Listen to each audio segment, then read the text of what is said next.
4, you say, eh? We are studying Ezekiel, for those of you who are new with us and guests. Chapter 4, Ezekiel was a major prophet of the Old Testament. In fact, he's more than just a major prophet. He is the only man in all of humankind or creation that is referred to as the Son of Man, other than Jesus Christ. He took that title to himself, the Son of Man. Ezekiel is the only man what God gives or adorns with that title, the Son of Man, which kind of denotes the fact that this guy's got a major job, and if he fails to do it, he will be consumed by it. If he does do it, then he will be glorified forever. And he's working with a very obstinate, hard-headed, arrogant people that don't want to listen to anything or anybody, which, we all know someone like that. Imagine, 100,000 of them. That's what makes it a little more difficult. So the task set before him is one of both challenge and personal challenge. I mean, like I said, if he doesn't get it done, he pays the price for it. If he does get it done, then he delivers himself from wrath, God's wrath, and enters into God's glory. But the key word is he's got to get it done. So that's personal responsibility. If he slacks, first of all, he's going to kill himself. Second of all, he's going to waste an entire nation of people.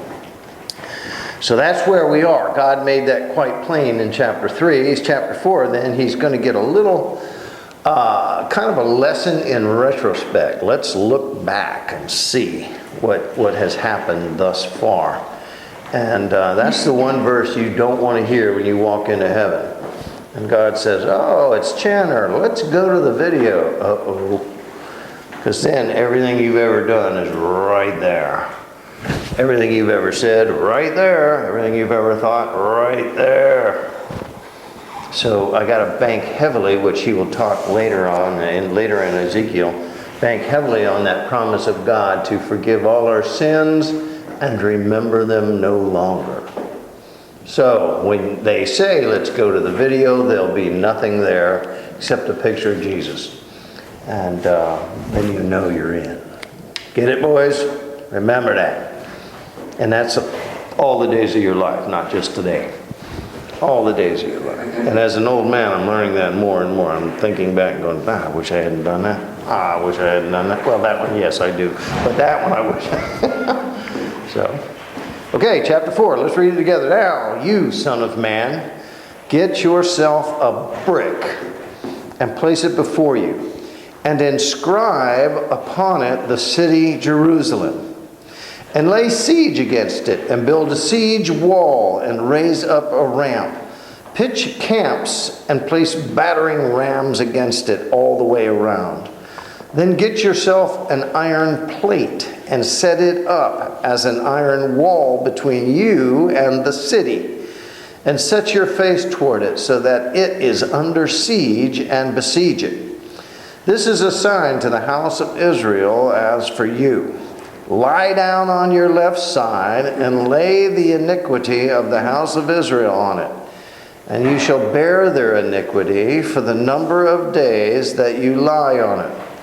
For I have assigned you a number of days corresponding to the years of their iniquity, which are 390 days. Thus you shall bear the iniquity and sins of the house of Israel. 390 days. When you have completed these, you shall lie down a second time, but this time on your right side. And you shall bear the iniquity of the house of Judah. And I have assigned it for you for 40 days, a day for each year. Then you shall set your face toward the siege of Jerusalem, with your arm barred, and you shall prophesy against it. For behold, I will put ropes on you, so that you cannot turn from one side or the other, until you have completed the days of your siege. But as for you, take wheat, barley, beans, lentil, millet, and spelt, and put them in one vessel, and pound them into a bread for yourself, and you shall eat it according to the number of days that you are lying on your side, 390 days. And your food which you eat shall be 12 shekels a day by weight, and you shall eat it from time to time. And the water you drink will be the 6th part of a hin by measure, and you shall drink it also from time to time. And you shall eat it as a barley cake, having baked it in their sight over human dung. Then said the Lord, thus shall the sons of Israel eat their bread unclean amongst the nations where I have banished them. But I said, O Lord God, behold, I have never been defiled from my very youth until now. I have never eaten what died of itself, or was torn by any beast, nor has any unclean meat ever entered my mouth. And he said to me, see, I shall give you cow's dung in place of human dung, over which you shall now prepare your bread. Moreover, he said to me, Son of man, behold, I am going to break the staff of bread in Jerusalem, and they will eat bread by weight and with anxiety. And they shall drink water only by rare measure and in horror, because the bread and water there shall be scarce, and that will be applied with one another, and they will waste away in their own sins. Paul, Do. Paul with one another, not applied. You need to get your glasses checked. What can I say? What do you think about this chapter? It's a look back. Exactly what happened in Jerusalem in the year 587. Basically, rough around 587. In 587, well, actually in 589, the enemy came to Jerusalem. If you remember Jerusalem, here's the Sea of Galilee down to the Dead Sea. And Jerusalem was probably about right here. And the Babylonians swept around from Nineveh, way over there. And they came down and they surrounded the city on every side so there'd be no escape. And they built a siege wall. Unlike other sieges, they just usually build one ramp and attack the city. Unlike other cities, they built a siege wall all the way around it, which for whatever reason, so that no one could escape. Now a siege begins and it usually lasts 2 to 3 years. And the purpose for such a siege is to literally starve the people to death until they start dying because there's just nothing else to eat. And that was the case in Jerusalem. Literally, they were chasing. If they saw a rat, that would feed a family of 5. So everything and anything was eaten, even to the point, and you'll find out later, the Lord says they were sacrificing their own children for food and slaying them so that they would not go hungry.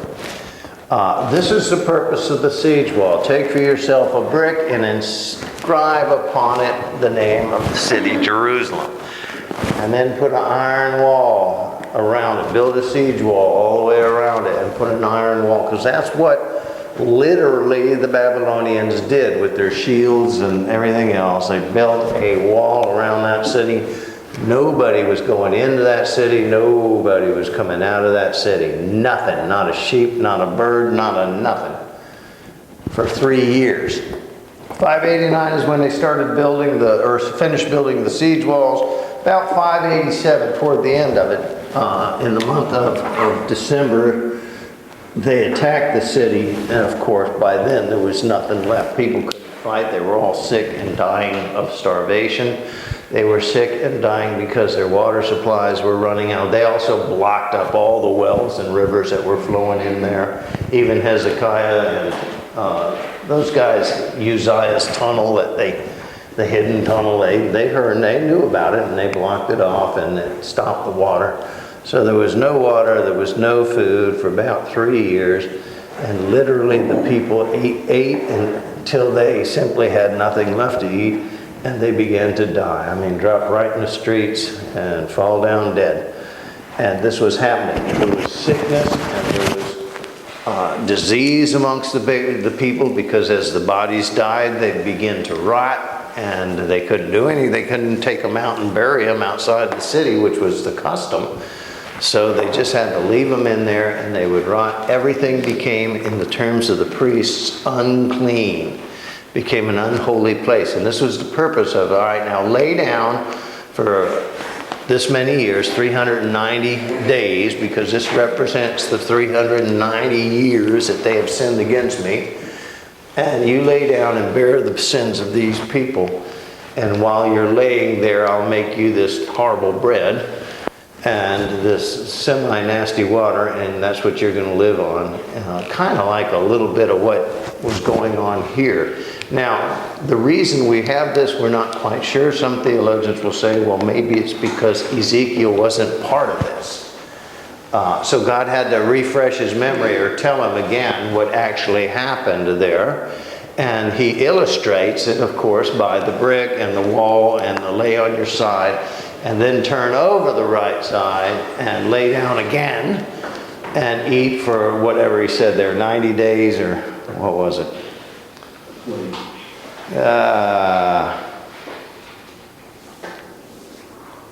Now behold, I can't see it right now.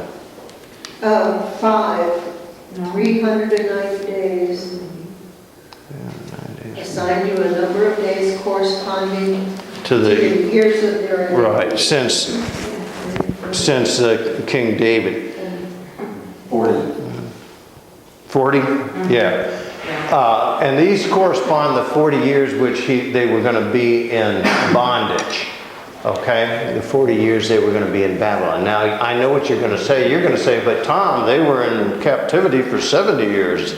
Well, that's true in a sense. You got to remember, Babylon's way over here. Here's the Persian Gulf here, and the Tigris and the Euphrates River. Babylon was in this area here, and they were exiled out to a part of the desert, sort of right around here.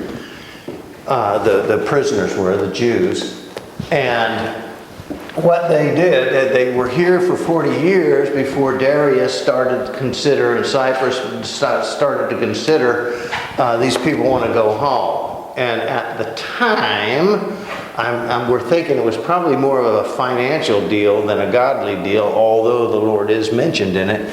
Babylon could no longer handle these people here. It was just too big of an expense. We got to get rid of these people. Send them back to their own country. And, there was argument about it, and there was delay about it, and, months went by. And eventually somebody said, get them out of here. So they did, and they came back under Zerubbabel. Well, they would have to travel this route, which they did, which for all the people took about, a few extra years. And they had to come all the way around, because this is desert. You can't traverse that. So they had to go around what we call the cradle of civilization. And they had to come back and down in here, and then finally all the way down and back to the city.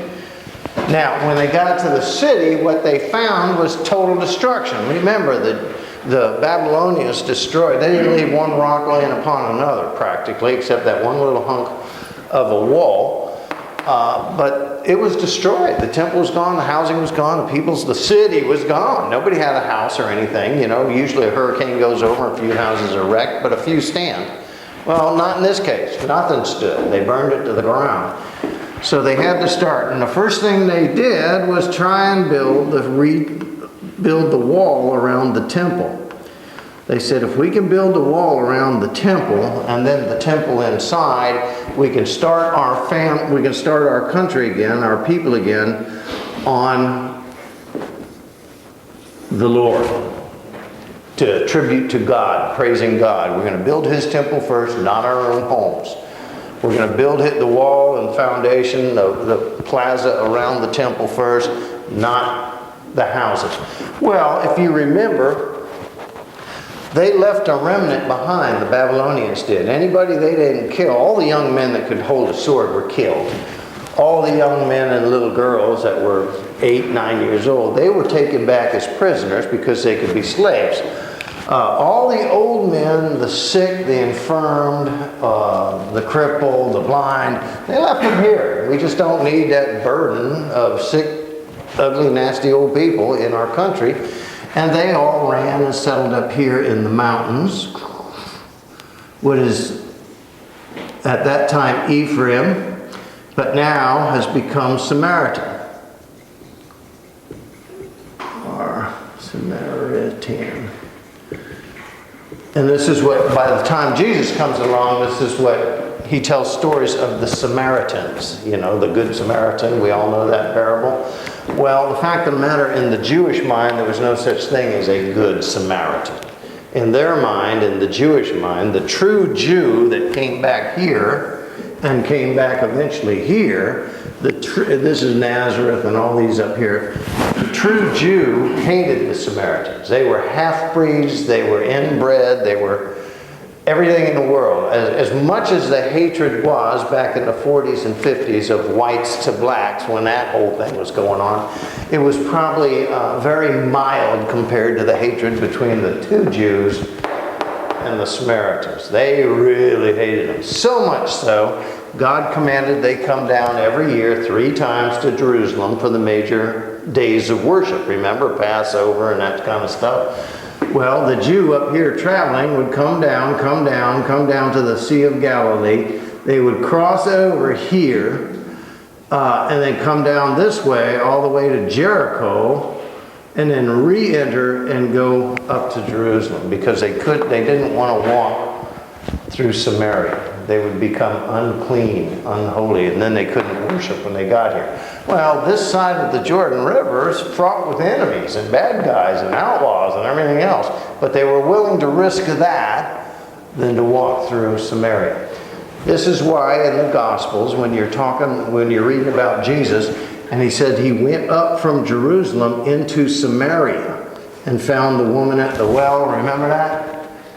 This is why the men are so surprised. What are you doing here, Jesus? And then he talks to that woman and says, why aren't you guys praising God and worshiping God? And of course she says, well, we're not allowed in Jerusalem. We're not allowed in Israel. And that's when Jesus says, the day is coming and is now before you when you can worship God in your heart and in your mind, and regardless of where you are. So that's what Jesus did that surprised all the guys. And they said, we really got to get out of here. You know, this is not a good place for Jews to be. And of course the priests, when they found out about it, they hated Jesus anymore. But they could not prevent him from re-entering the temple and teaching, which aggravated them. So this is the dynamic that's going on here. Now in Ezekiel, the people, God is showing him that the people became so ugly, 390 years worth of ugly, that God couldn't look upon them anymore, he said. And for the 4th time in the scriptures, God said, I'm sorry I even made man. This is how ugly they've gotten. So we'll let their own ugliness be their downfalling. And of course the Babylonians swept in and built that siege wall. And that was it, pal. They were cut off from every source of life, so to speak, in almost an example of being without God. You got the siege wall around you. You got nothing. So eat, drink, and be merry for what you got, because in a while that will be gone, and you will die a horrible death by your own hand, you see.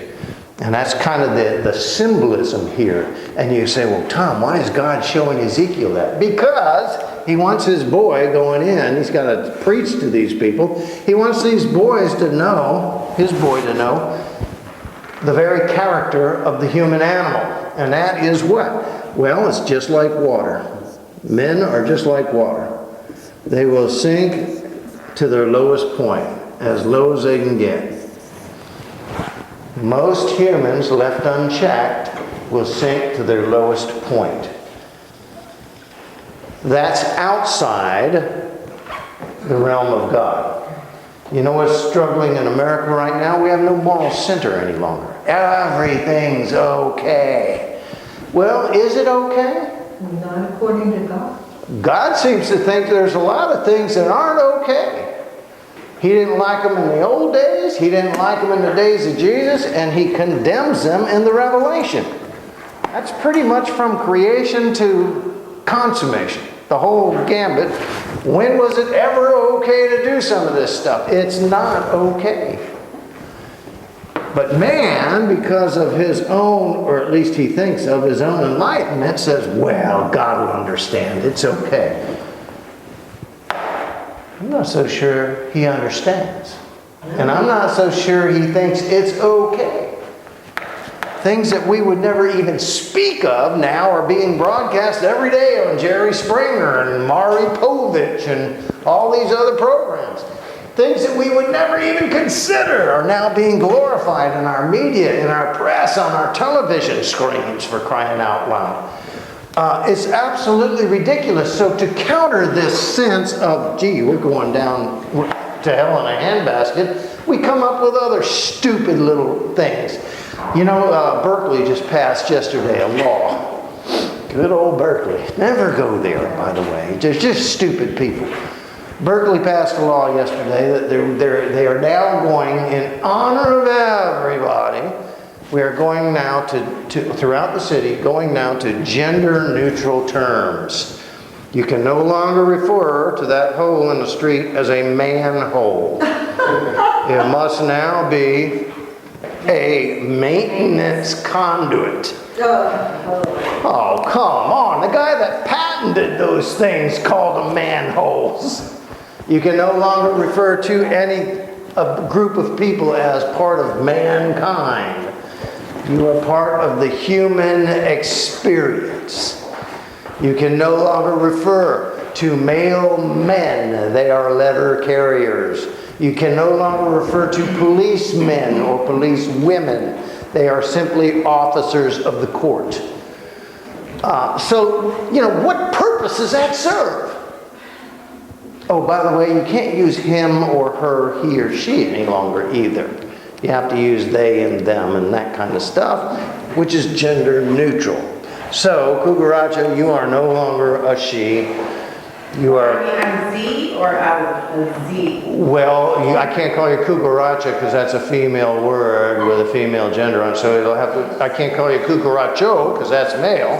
Well, the thing is, that's only going to apply with the English. That's right. They won't be able to apply that to the Spanish. That's right. Bravo. Our words are general. Bravo. Okay, otherwise... I can't understand your language anyway. I wouldn't know if you were swearing at me or not. They cannot apply anything that has Spanish. The point is, they're trying to do this. They're trying to do this to ease their conscience that maybe they've sunk a little lower than they should, so we're going to be so wonderful and beneficent. I don't know how to spell beneficent. Beneficent. We're going to be so wonderful and beneficent that we're not going to offend anybody by using male or female gendered pronouns. We're gonna make everybody's heart fine in an attempt, this is what it's really all about, in an attempt to ease the conscience that has sunk about as humanly low as possible. And continues to go lower. Like I said, things we would never consider 20, 50 years ago are now being practiced and celebrated. We have the whole LGBTQ. I don't know where you stand on that. I don't really care. But to base a sizable group of the population on sexual preference is incomprehensible to me. Now, if you say we're all Dominican republics from the island, I can understand that. That's a geographical location with a specific people and culture. If you say, well, these are Canadians, I can understand that. Again, if you say they're Italians, that's fine. But you know what you can't say? You can't say they're Jews. Because Jews, that's a statement of religion. That's not a people or a person. You can call them Israelis, because that is a people and a culture and a location. You can say they practice Judaism, which is also true. That's their choice of religion. Or you can say, I'm an American. Why do you consider yourself an American? Which, by the way, yesterday, University of Colorado, deemed the two words America and American are now offensive. And you can no longer use that in this country. So I don't want to hear you guys calling yourself Americans anymore. You are indigenous personnel. What the hell is that? Anyway, this is how ridiculous we've gotten. Because we're trying to somehow counter this sinking of human character with, oh, well, we're still beneficent, so we're still okay. And in order to be beneficent to everybody, we really get what? Ridiculous. Whoops, that's a D. D-I-C-L-O-U-S. We get ridiculous, not beneficent. People haven't lost their way out in Berkeley and Colorado. They've lost their minds. They're nuts. Berkeley also passed another law yesterday, whereas now the school board is employing all the transgender men to read to the first and second graders in the public school systems. And they dress up to the hilt, and they go in and they talk to these 5 and 6-year-olds. So that they're not left out of the education experience. Again, an attempt to be beneficent. I can only imagine in 50 years what those kids are going to think or understand. I can only imagine in 20 years what they're going to think and understand. Look where we're going now. Children being raised, but not allowed to be a boy or a girl. Not allowed to play outside and do those things that boys do, or play in the side, do those things little girls do. Little girls are not allowed to have dolls anymore out in California. Little boys can't have tanks and soldiers anymore. Wow. Wow. And we call ourselves an enlightened nation? How stupid can you get? And remember, that ain't a manhole. That's a maintenance conduit. Oh, gee, my life is richer because of that. Well, here, Mr. Maintenance Conduit, put a lid on it or you're going to fall down. You see what I'm saying? This is how ridiculous humankind get. Oh, Tom, we're not as bad as they were in these days. We're worse! Look at all this stuff erupting with Mr. Epstein and his little island of little boys and girls. And who's involved with it? A list of celebrities a mile long, but the government leaders to the highest positions. Just like the priests, just like the people of Jerusalem. And God finally looked down and said, I've had enough. I wish there was somebody down there who still gave a hoot about me. Ezekiel was your boy. And God came to him and said, I'm appointing you the Son of Man. Jesus is the only one that ever took that title to himself. Until God appointed Ezekiel and said, you are going to be my man. I'm appointing you the Son of Man, and this is who you got to talk to. I've made them suffer. I've let them get conquered. I've let them go into slavery. Ezekiel, by the way, is now here by a little tributary of the river Shebar. This is where he and God are having their conversation. I'm going to send you to these people, and you, sir, are going to hate it. But in somewhat of a last act of compassion, God says, I'm going to send you to them. He's already lost a whole group of people in the wilderness. He's already lost a whole generation of people under the kingdom of Saul and the division of Solomon. Now he's got another whole generation or nation of people that's about to die in captivity. 3 times? Wow. Oh, 4 if you count Noah and the boat thing. Remember that? That didn't go well. Didn't end well for anybody except Noah. 4 times the Lord wiped out humankind. 4 times the Lord said, I'm sorry I ever even made you guys. Oh, Lord, we're not that bad. Oh, yes, you are. You're as bad as any generation ever has been. I know what you're doing. You're pointing to Rome and saying, no, those guys were bad. Child's play. Oh, Mr. Hitler was bad. Child's play. Most people don't remember Rome and Hitler anyway. How about the United States of America, 2019? Sometimes this is where we are, gentlemen. And you are tomorrow's generation. The question is, where along this parameter are you going to stay? Up here with a moral center and a priority with God? Or down here following the world's influence until you just destroy yourselves? Jesus says it's your choice, but you will make a choice. Either you walk with God or you walk with the world, but you can't do both. Either I'm going to be your priority, or you're going to fight and scrap like everybody else and get whatever you can out of the life. Go for the gusto. That sounds so noble until you find out where the gusto takes you. Or you can walk in peace and assurance and compassion with the Lord.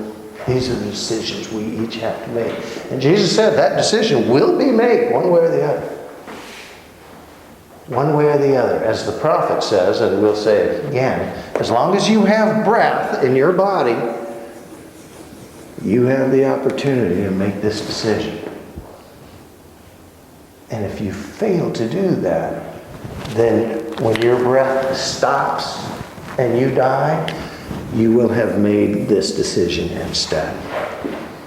But God says you will make a decision. To every man it is given, well, God can't say that. To every individual indigenous, to every man it is given to him the right to die only once.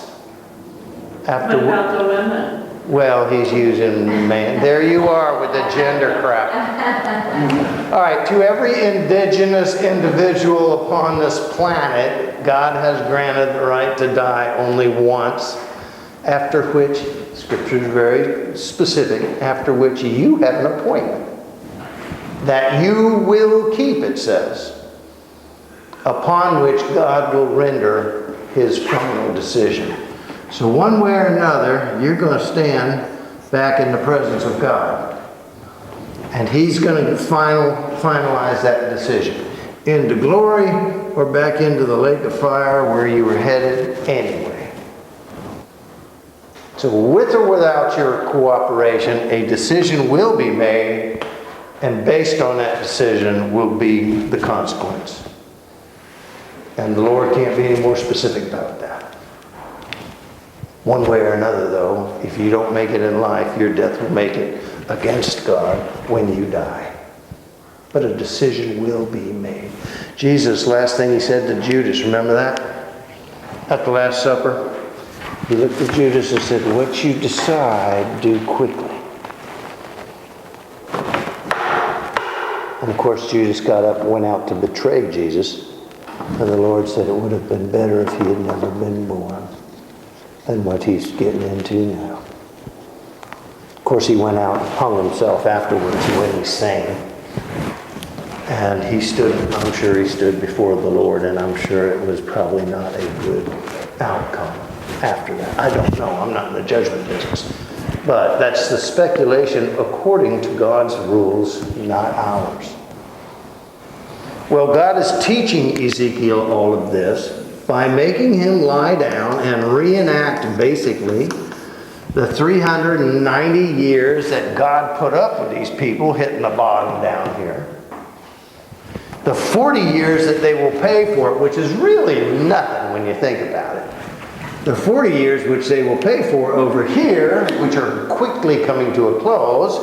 And like I said, by the time they got back here, and by the time they rebuilt this wall and the temple and dedicated the wall, it's at 414, the dedication of the wall, that we consider the end of captivity or whatever. Anyway, the whole thing is 70 years, like was prophesied before. It's basically 70 years. That includes the trip back and the reestablishment of the temple, the walls, the rededication of the walls to God, and the first worship service before the Lord. Rebuilding the city founded again on God and not the world. They're trying not to make that mistake. So what God had done for Ezekiel was give him a quick schoolhousing on the problem past, the current situation, and the reason for both, and just the severity of how God hates it. The severity of it. To put the people through this. Reducing them to a point of cannibalism against their own children just to survive, which didn't help because they were all killed or taken prisoner. Again, Babylonians only take the little kids, the little boys and little girls that could be slaves to them. All the guys your age and older, they were all killed by the sword. All the old men, diseased, sick old ladies, they left them there. They didn't take any of that back to Babylon. You see what I'm saying? There was no winners here. No winners. That's how severe God. That's how severe God let it get. That's how much God hated it. When God says in the scriptures, I hate divorce, meaning you left me for the world. When God says in the scriptures, I hate sin, when God says all of you are deserving of death and not a good one, but then he says, for those who are smart enough to return to me, I will return to them. Jesus came along and proclaimed that he came so that all life could be saved again. That he would no way cast out anybody if they came back to the Lord and made him a priority. Because you're going to serve one master or the other. You can't do both.